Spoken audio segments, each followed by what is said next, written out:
നമസ്കാരം. മലയാളി വാർത്തയിലേക്ക് സ്വാഗതം.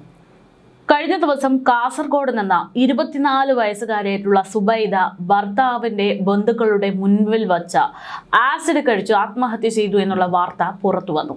എന്നാൽ ആ വാർത്ത പുറത്തു വന്നപ്പോൾ ഗാർഹിക പീഡനം എന്നുള്ള ഒരു വിഷയത്തെക്കുറിച്ചാണ് നമ്മുടെ കേരളം ഒന്നടങ്കം ചർച്ച ചെയ്യുന്നത്. വിവാഹ വാർഷികത്തിന് ദിവസങ്ങൾ മാത്രം ബാക്കി നിൽക്കെ ബന്ധുക്കളുടെ മുന്നിൽ ഭർത്താവിന്റെ മുന്നിൽ നിന്ന് നോക്കി നിൽക്കുന്ന സാഹചര്യത്തിൽ ഒരു ആത്മഹത്യ എന്ന് പറയുമ്പോൾ അതിന്റെ ഞെട്ടലായിരുന്നു കേരളം. എന്നാൽ അതിനേക്കാൾ ദയനീയമായിട്ടുള്ള ഒരു അവസ്ഥ ആ വീട്ടിലുണ്ട്. അതായത് രണ്ടര മാസം പ്രായമുള്ള ഒരു കൈക്കുഞ്ഞ്. സുബൈദ ഈ ലോകത്തോട് വിട പറയുന്നത് തൻ്റെ കൈക്കുഞ്ഞിനെ ഈ ലോകത്ത് അവശേഷിപ്പിച്ചുകൊണ്ടാണ്. 2.5 മാസം പ്രായമുള്ള കുഞ്ഞിന്റെ അമ്മയാണ് സുബൈദ. ഇനി ആ കുഞ്ഞിനെ ആരേറ്റെടുക്കും? ആ കുഞ്ഞിനെ ഇനി ആര് വളർത്തും? ആ കുഞ്ഞിന് മാതൃസ്നേഹം അതിനി എവിടെ നിന്ന് കിട്ടും എന്നുള്ളതൊക്കെ വളരെ പ്രധാനപ്പെട്ട ഒരു ചോദ്യമാണ്. ഗാർഹിക പീഡനം അല്ലെങ്കിൽ ഈ പറയുന്നത് പോലെ സ്ത്രീധന പീഡനം, അതിന്റെ ഭാഗമായിട്ട് ഇത്തരത്തിലുള്ള ഓരോ തീരുമാനങ്ങൾ ഓരോരുത്തരും എടുക്കുമ്പോൾ അത് അനുഭവിക്കേണ്ടി വരുന്നത് അല്ലെങ്കിൽ അതിൻ്റെ തിക്തഫലങ്ങൾ അനുഭവിക്കേണ്ടത് വരുന്നത് ഇതൊന്നും അറിയാത്ത, ഇതിലൊന്നിലും കാരണമായി മാറാത്ത ഇത്തരം കുഞ്ഞുങ്ങളാണ് എന്നുള്ളതാണ് വളരെ പ്രധാനപ്പെട്ട ഒരു കാര്യം. എന്തായാലും വളരെ വേദനയോടെയാണ് ആ കുഞ്ഞിനെ ഇന്ന് നാട്ടുകാരൊന്നടങ്കം നോക്കിക്കാണുന്നത്. കാരണം ഭർത്തൃ വീട്ടുകാർക്കെതിരെയും ഭർത്താവിനെതിരെയും സുബൈദയുടെ കുടുംബം വലിയ ആരോപണങ്ങളാണ് ഉന്നയിച്ചിരിക്കുന്നത്. അതിൻ്റെ തെളിവുകളും പുറത്തു വരികയാണ്. അങ്ങനെ ഒരു സാഹചര്യത്തിൽ ഇനി സുബൈദയുടെ കുഞ്ഞിനെ അവർ ഏറ്റെടുക്കുമോ? തൻ്റെ മകന്റെ കുഞ്ഞാണ് എന്നുള്ള രീതിയിൽ അവർ ഏറ്റെടുക്കുമോ എന്നുള്ളതൊക്കെ സംശയമായിട്ട് നിൽക്കുന്നു. രണ്ടാമത്തേത്, മറുവശത്തുള്ളത് സുബൈദയുടെ കുടുംബം. അവരും ആ കുഞ്ഞിനെ ഏറ്റെടുക്കും എന്നുണ്ടെങ്കിലും അമ്മയുടെ ഒരു അസാന്നിധ്യം അത് വളരെ വലിയ വേദനയായിട്ട് അവിടെ നിൽക്കുന്നുണ്ട് എന്നുള്ളത് കൊണ്ട് തന്നെ ആ ഒരു 2.5 മാസം പ്രായമുള്ള കൈക്കുഞ്ഞിന്റെ അവസ്ഥ എന്തായിരിക്കും എന്ന് ആലോചിക്കേണ്ടതുണ്ട്. വളരെ പ്രധാനപ്പെട്ട ഒരു വിഷയമാണ്. വളരെ പ്രധാനപ്പെട്ട ഒരു ആത്മഹത്യയാണ് കാസർഗോഡ് നിന്ന് പുറത്തു വന്നത്. ഗാർഹിക പീഡനം നമ്മളുടെ നാട്ടിൽ ഇന്നും അത് നടക്കുന്നുണ്ട് എന്നതിൻ്റെ ഏറ്റവും വലിയ സൂചനയാണ് ഈ ഒരു വാർത്ത കൂടെ. ഏകദേശം 3 വർഷത്തോളം പ്രണയിച്ച് വിവാഹം കഴിച്ച ദമ്പതികളാണ് ഇവർ എന്നുള്ളതാണ് വിവരം. പ്രണയം വിവാഹത്തിലേക്ക് എത്തുന്നു, ദാമ്പത്യം തുടങ്ങുന്നു. പക്ഷെ അവിടെ മുതൽ പണത്തിൻ്റെ പേരിലുള്ള തർക്കങ്ങൾ, മെഹറിൻ്റെ പേരിലുള്ള തർക്കങ്ങൾ, അത്തരത്തിലുള്ള ഓരോ വിഷയങ്ങളാണ് കാസർഗോഡ് നിന്നുണ്ടായത് എന്നുള്ളതാണ് വിവരം. എന്തായാലും പെൺകുട്ടിയുടെ ബന്ധുക്കൾ ഉന്നയിക്കുന്നത് പോലുള്ള ചില സംഭവങ്ങൾ ആ വീട്ടിൽ നടന്നിട്ടുണ്ട് എന്നുള്ളതിൻ്റെ റിപ്പോർട്ടുകൾ ഇപ്പോൾ പുറത്തു വരികയാണ്. 24 വയസ്സുകാരിയായിട്ടുള്ള സുബൈദ ആത്മഹത്യ ചെയ്ത സംഭവത്തിൽ യുവതിയുടെ ശരീരത്തിൽ മർദ്ദനമേറ്റുള്ള പാടുകളുണ്ട് എന്നുള്ള കണ്ടെത്തലാണ് ഏറ്റവും അടുത്തായി പുറത്തു വന്നിരിക്കുന്നത്. കാസർഗോഡ് ഭർത്തൃ വീട്ടുകാരുടെ മുന്നിൽ വെച്ച് ആസിഡ് കുടിച്ച് യുവതി ജീവനൊടുക്കിയ സംഭവത്തിൽ യുവതി കടുത്ത പീഡനങ്ങൾ നേരിട്ടിരുന്നു എന്ന് കുടുംബം വ്യക്തമാക്കിയിരുന്നു. ആ സമയത്താണ് ഇത്തരത്തിൽ അന്വേഷണത്തിൽ റിപ്പോർട്ടുകൾ യുവതിക്ക് മർദ്ദനമേറ്റിട്ടുണ്ട് എന്നുള്ള തരത്തിൽ പുറത്തു വരുന്നത്. അപ്പോൾ കുടുംബത്തിന്റെ ആരോപണം ഏകദേശം യഥാർത്ഥം എന്ന് വ്യക്തമാകുന്ന തരത്തിലാണ് കാര്യങ്ങൾ പോകുന്നത്. എന്തായാലും വലിയ രീതിയിലുള്ള നടപടികളിലേക്ക് പോലീസും കടക്കുകയാണ്. 2 മാസത്തോളം പ്രായമുള്ള ആ പെൺകുട്ടിയെ ഉപേക്ഷിച്ചാണ് സുബൈദ ജീവനൊടുക്കിയത് എന്ന് മാത്രമാണ് ഏറ്റവും പ്രധാനപ്പെട്ട വേദനാജനകമായിട്ടുള്ള ഒരു കാര്യം. എന്തായാലും ഗാർഹിക പീഡനത്തെ തുടർന്ന് കാസർഗോഡ് യുവതി ആത്മഹത്യ ചെയ്ത സംഭവത്തിൽ ഭർത്താവിനെ പോലീസ് അറസ്റ്റ് ചെയ്തിരിക്കുകയാണ്. ചെങ്കള പാണലം സ്വദേശി ആദിലാണ് അറസ്റ്റിലായിരിക്കുന്നത്. ഭാരതീയ ന്യായ സംഹിത 108 പ്രകാരം ആത്മഹത്യാ പ്രേരണ കുറ്റം ചുമത്തി BNS 85 പ്രകാരമാണ് ഗാർഹിക പീഡനം, സ്ത്രീധനം ആവശ്യപ്പെടൽ എന്നിവ പ്രകാരമുള്ള കുറ്റം ചുമത്തി ഇയാളെ അറസ്റ്റ് ചെയ്തിരിക്കുന്നത്. ആദിലിനെ കാസർഗോഡ് ജില്ലാ കോടതിയിൽ 14 ദിവസത്തേക്ക് റിമാൻഡ് ചെയ്തിരിക്കുകയാണ്.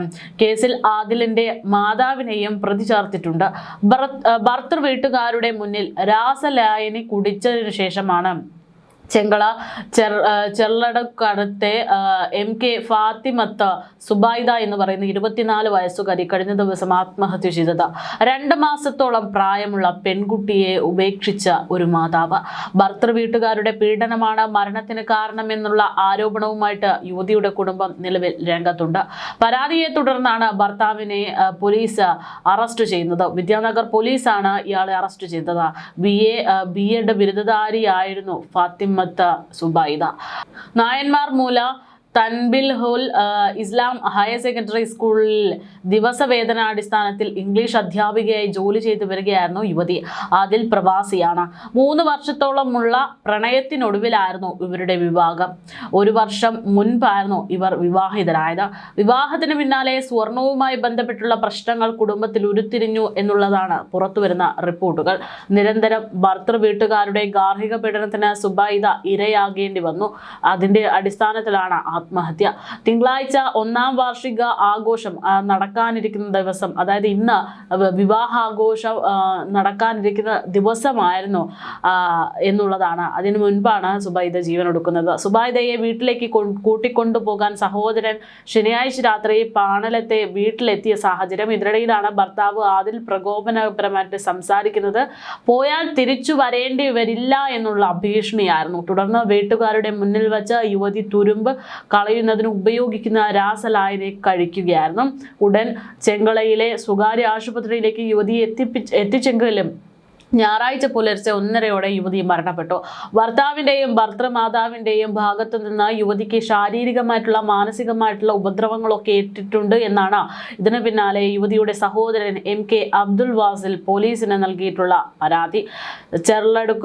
ചെല്ലറുക്കയിലെ പരേതനായിട്ടുള്ള അബ്ബാസിൻ്റെയും സഫിയയുടെയും മകളായിരുന്നു സുബൈദ. എന്തായാലും ആ ഒരു കുഞ്ഞിൻ്റെ ഭാവി ഇനി എന്താകും എന്നത് കണ്ടറിയണം. കാരണം അമ്മ മരണപ്പെട്ടു, അച്ഛൻ ഈ പറയുന്നത് പോലെ ജയിലിലാണ്. വെറും 2.5 മാസം മാത്രം പ്രായമുള്ള ഒരു കുഞ്ഞാണ്.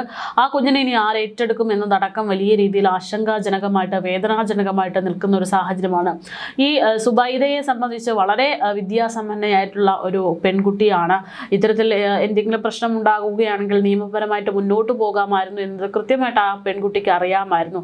അതല്ല എങ്കിൽ ഭർത്താവിനെ ഉപേക്ഷിച്ച് ഭർത്താവിനെ വേണ്ട എന്ന് പറഞ്ഞുകൊണ്ട്, അല്ലെങ്കിൽ ഇതിനൊരു പരിഹാരം ഉണ്ടാകുന്നത് വരെയെങ്കിലും സ്വന്തം വീട്ടിൽ പോയി നിൽക്കാനുള്ള എല്ലാ സ്വാതന്ത്ര്യവും എല്ലാ തിരിച്ചറിവുമുള്ള ഒരു പെൺകുട്ടിയാണ് സുബൈദ. പക്ഷേ അതൊന്നും ചിന്തിക്കാതെ കുഞ്ഞിന്റെ ജീവിതം പോലും മറന്നുകൊണ്ട് ഇത്തരത്തിലൊരു കടുങ്കൈ ചെയ്തതോടെ ആ കുഞ്ഞിന്റെ ജീവിതം അവതാളത്തിലായി എന്നത് വളരെ പ്രധാനപ്പെട്ട ഒരു വിഷയമാണ്.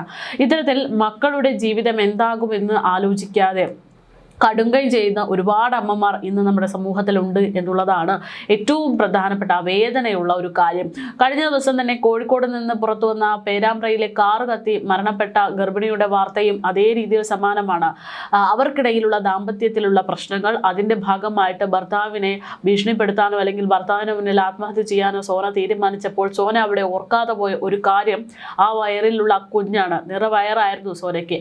6 മാസം പ്രായമുണ്ടായിരുന്ന 6 മാസം ഗർഭിണിയായിരുന്ന സോന ആ കുഞ്ഞിൻ്റെ ജീവിതം പോലും ഓർക്കാതെയാണ് സ്വന്തം ജീവനൊടുക്കിയത് എന്നുള്ളത് വളരെ പ്രധാനപ്പെട്ടുള്ള ഒരു വിഷയമാണ്. എന്തായാലും ആ ഒരു സംഭവത്തിൽ കഴിഞ്ഞ ദിവസം നിർണായകമായിട്ടുള്ള റിപ്പോർട്ടുകൾ പുറത്തു വന്നു. അതായത് സംഭവം എന്താണ് എന്നതിനെ കുറിച്ചുള്ള ഒരു വ്യക്തത വരാൻ സഹായിക്കാവുമായിരുന്നത് സോനയുടെ ഭർത്താവ് രജിൻലാലിൻ്റെ മൊഴിയായിരുന്നു. പക്ഷേ രജിൻലാലും കഴിഞ്ഞ ദിവസം മരണപ്പെട്ടതോടെ ആ ഒരു അവസ്ഥയും ആ ഒരു സാഹചര്യവും മാറി എന്നത് മനസ്സിലാകുന്നു. ഇതോടുകൂടെ കോഴിക്കോട് പേരാമ്പ്രയിൽ കാർ കത്തി മരിച്ച സംഭവത്തിൽ സോനയും ഭർത്താവും രജിൻലാലും മരിച്ച സംഭവത്തിൽ കേസ് അന്വേഷണം അവസാനിപ്പിക്കാനാണ് പോലീസിന്റെ തീരുമാനമെന്നാണ് വിവരം. കാർ കത്താൻ കാരണം സോന ആത്മഹത്യക്ക് ശ്രമിച്ചതാണെന്നുള്ള കണ്ടെത്തലാണ് പോലീസ് റിപ്പോർട്ടിൽ അവസാനമായിട്ട് കോടതിയിൽ സമർപ്പിക്കാൻ പോകുന്നതെന്നാണ് സൂചന. ഇരുവരുടെയും പോസ്റ്റ്മോർട്ടം റിപ്പോർട്ട് കൂടി ലഭിച്ച ശേഷമാകും കേസ് ഔദ്യോഗികമായി അവസാനിപ്പിക്കുക. കാർ കത്തിയ ശേഷം നടത്തിയ പരിശോധനയിൽ ഷോർട്ട് സർക്യൂട്ടിന്റെ സൂചനകൾ ഇല്ലാതിരുന്നത് രജിൻലാല് സോനയും തമ്മിൽ പ്രശ്നങ്ങൾ ഉണ്ടായിരുന്നു എന്നുള്ള സോനയുടെ കുടുംബത്തിന്റെ പരാതിയുമാണ് കേസിൽ ദുരൂഹത വർദ്ധിപ്പിച്ചത്. എന്നാൽ കാർ കത്തുന്ന മെയ് 15 പേരാമ്പ്രയിലെ ബന്ധുവീട്ടിലെത്തിയ സോന പമ്പിൽ നിന്ന് പെട്രോൾ വാങ്ങുന്ന CCTV ദൃശ്യങ്ങൾ പുറത്തു വന്നതോടെ കേസിൽ വഴിത്തിരിവാകുന്നു. പെട്രോൾ വാങ്ങി കാറിനുള്ളിൽ വെച്ച് സോന തീയിട്ടതാകാമെന്നുള്ള നിഗമനത്തിലേക്ക് ഇതോടെ പോലീസ് എത്തുകയാണ്. രജിൻലാലിന്റെ മരണമൊഴിയും ഈ കണ്ടെത്തലിനെ സാധൂകരിക്കുന്നതാണ്. മോട്ടോർ വാഹന വകുപ്പിന്റെ പരിശോധനയിലും സ്വാഭാവികമായിട്ടുള്ള രീതിയിൽ കാർ കത്തിയിട്ടില്ല എന്നുള്ള സൂചനകളാണ് വന്നിരിക്കുന്നത്. ഫോറൻസിക് റിപ്പോർട്ടും സോനയുടെയും രജിൻലാലിന്റെയും വിശദമായിട്ടുള്ള പോസ്റ്റ്മോർട്ടം റിപ്പോർട്ടും പുറത്തു വരുമ്പോൾ പെട്രോളിന്റെ സാന്നിധ്യം സ്ഥിരീകരിക്കാനായാൽ പോലീസിന് ഈ കണ്ടെത്തലുകൾ ഉറപ്പിക്കാം. ഈ റിപ്പോർട്ടുകൾ കൂടി ചേർത്താകും പോലീസ് കോടതിയിൽ അന്തിമ റിപ്പോർട്ട് സമർപ്പിക്കുക എന്നുള്ളതാണ് വിവരം. പക്ഷേ മകനെ ചതിച്ചത് അവളാണ് അല്ലെങ്കിൽ സോനയാണ് എന്നുള്ള ആരോപണത്തിൽ രജിൻലാലിന്റെ കുടുംബം രംഗത്തുണ്ട്. ഈ സംഭവത്തിൽ കുടുംബ പ്രശ്നങ്ങളോ പീഡനങ്ങളോ ഒന്നും ഉണ്ടായിരുന്നില്ല എന്നാണ് രജിൻലാലിന്റെ പിതാവ് രാജൻ വ്യക്തമാക്കുന്നത്. സോനയെയും രജിൻലാലിനെയും കുറിച്ച് തനിക്കറിയാവുന്ന കാര്യങ്ങൾ പറഞ്ഞ രാജൻ പമ്പിൽ നിന്ന് സോന പെട്രോൾ വാങ്ങുന്ന ദൃശ്യങ്ങൾ താൻ കണ്ടെന്നും തന്റെ മകനെ ചതിക്കാൻ വേണ്ടിയാകാം അവൾ പെട്രോൾ വാങ്ങിയതെന്നുള്ള ആരോപണവും ഉന്നയിക്കുകയാണ്. എന്നാൽ മറുവാദവുമായിട്ട് സോനയുടെ കുടുംബവും രംഗത്തുണ്ട്. ഇരുവരുടെയും മുൻകാല പ്രണയപ്പകയുടെയും ഭർത്തൃ വീട്ടിലെ ക്രൂരമായിട്ടുള്ള അവഗണനകളുടെയും ഞെട്ടിപ്പിക്കുന്ന വിവരങ്ങളാണ് സോനയുടെ കുടുംബം പുറത്തുവിടുന്നത്. സോനയുടെയും രജിൻലാലിന്റെയും വിവാഹത്തോട് രജിന്റെ കുടുംബത്തിനൊട്ടും താല്പര്യമുണ്ടായിരുന്നില്ലെന്നും 3 വർഷത്തെ പ്രണയത്തിനൊടുവിൽ 2023 ഇരുവരും രജിസ്റ്റർ വിവാഹം ചെയ്തതെന്നുമാണ് അവർ വ്യക്തമാക്കുന്നത്. ഇവർ പ്രണയിക്കുന്ന സമയത്ത് തന്നെ രജിൻ ഗൾഫിലേക്ക് ജോലിക്ക് പോയി. ഇതിനിടയിൽ രജിന്റെ കുടുംബം രജിന് വേണ്ടി മറ്റൊരു യുവതിയെ വിവാഹം ഉറപ്പിച്ചു. ഇതറിഞ്ഞ സോന അന്ന് റെയിൽവേ ട്രാക്കിൽ വെച്ച് ആത്മഹത്യാ ഭീഷണി മുഴക്കിയിരുന്നു. അന്ന് ആത്മഹത്യക്ക് ശ്രമിച്ച സോനയെ റെയിൽവേ പോലീസാണ് രക്ഷപ്പെടുത്തി തിരികെ കൊണ്ടുവന്നതെന്നാണ് സോനയുടെ ബന്ധുക്കൾ പറയുന്നത്. ഇതിനെ തുടർന്നാണ് രജിനെതിരെ സോന പരാതി നൽകുന്നത്. ഈ പരാതി കേസായതോടെയാണ് രജിന്റെ ഗൾഫിലേക്കുള്ള തിരിച്ചുപോക്ക് അനിശ്ചിതത്വത്തിലായത്. ഇതോടുകൂടെയാണ് കേസ് പിൻവലിക്കാൻ വേണ്ടി സോനയെ നിർബന്ധിച്ച് രജിനുമായിട്ട് കൂട്ടിച്ചേർത്ത് വിവാഹം നടത്തുന്നത്. കേസ് പിൻവലിച്ചതോടെ ഇരുവരും കുടുംബങ്ങൾ അറിയാതെ ക്ഷേത്രത്തിൽ പോയി വിവാഹം കഴിക്കുകയായിരുന്നു.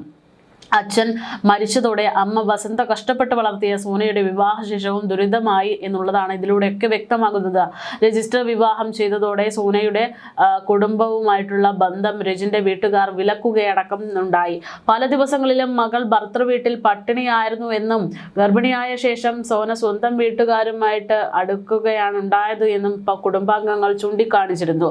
ഭർത്തൃ വീട്ടിൽ നേരിടുന്ന ബുദ്ധിമുട്ടുകളും അവഗണനകളും സോന ബന്ധുവായ പെൺകുട്ടിയെ വിളിച്ച് കരഞ്ഞു പറഞ്ഞതായിട്ടുള്ള റിപ്പോർട്ടുകളും പുറത്തു വന്നു.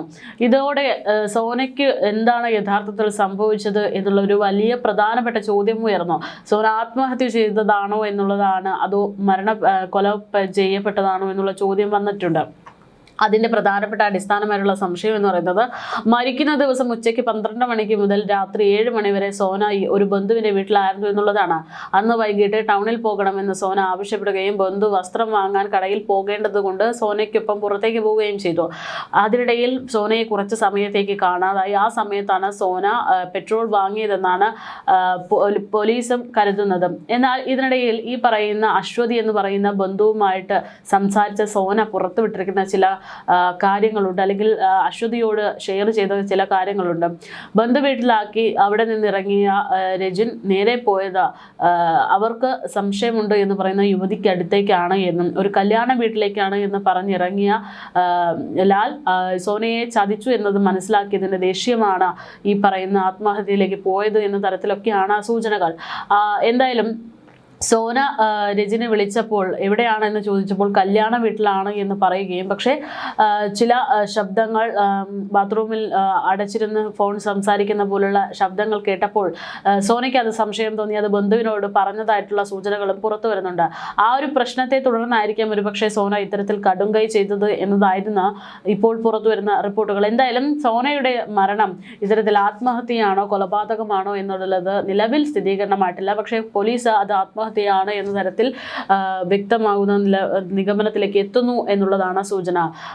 പക്ഷേ സോനയുടെ മരണം കൊലപാതകമെന്നാണ് ഇപ്പോഴും കുടുംബം ആരോപിക്കുന്നത്. സോന ഒരിക്കലും ജീവനൊടുക്കില്ല എന്നും ഇതൊരു ആസൂത്രിത കൊലപാതകമാണ് എന്നുമാണ് സോനയുടെ കുടുംബം ആവർത്തിക്കുന്നത്. സോനയുടെ ഉദരത്തിലെ കുഞ്ഞിന്റെ DNA അടക്കം പരിശോധിക്കണമെന്ന് മരണത്തിന് മുൻപ് രജിൻ ആവശ്യപ്പെട്ടിരുന്നതായും സോനയുടെ കുടുംബം ഗുരുതരമായിട്ടുള്ള ആരോപണങ്ങൾ ഉന്നയിക്കുന്നുണ്ട്.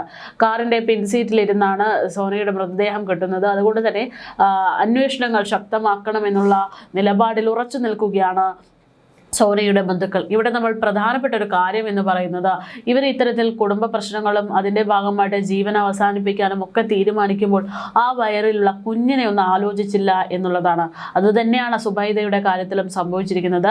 അവർ നേരിട്ടിരിക്കുന്ന ക്രൂരത അത് വളരെ ദയനീയമാണ്. നമുക്ക് ഒരു സ്ത്രീക്കും അംഗീകരിച്ച് നൽകാൻ പറ്റുന്ന ഒരു കാര്യമല്ല. സ്ത്രീധന പീഡനമാകട്ടെ മറ്റ് ഗാർഹിക പീഡനമാകട്ടെ എന്താണെങ്കിലും അത് തെറ്റ് തന്നെയാണ്. അതിനെതിരെയുള്ള നിയമസംഹിത നമ്മുടെ നാട്ടിലുണ്ട് എന്നുള്ളത് മനസ്സിലാക്കേണ്ടതുണ്ട്. പക്ഷേ അതൊക്കെ അതൊക്കെ മറന്നുകൊണ്ട്, അല്ലെങ്കിൽ നമുക്ക് ചെയ്യാൻ പറ്റുന്ന പരിഹരിക്കാൻ പറ്റുന്ന ഒരു വിഷയമായിട്ട് പോലും അതിനെയൊക്കെ മറന്നുകൊണ്ട് ആ ഒരു ഒറ്റ നിമിഷത്തെ വൈകാരിക തീരുമാനം കൊണ്ട് 2 കുഞ്ഞുങ്ങളുടെ ജീവിതമാണ് ഇപ്പോൾ ഇവിടെ തുലാസിലായിരിക്കുന്നത് എന്നുള്ളതാണ് വളരെ വേദനപ്പെടുത്തുന്ന ഒരു കാര്യം.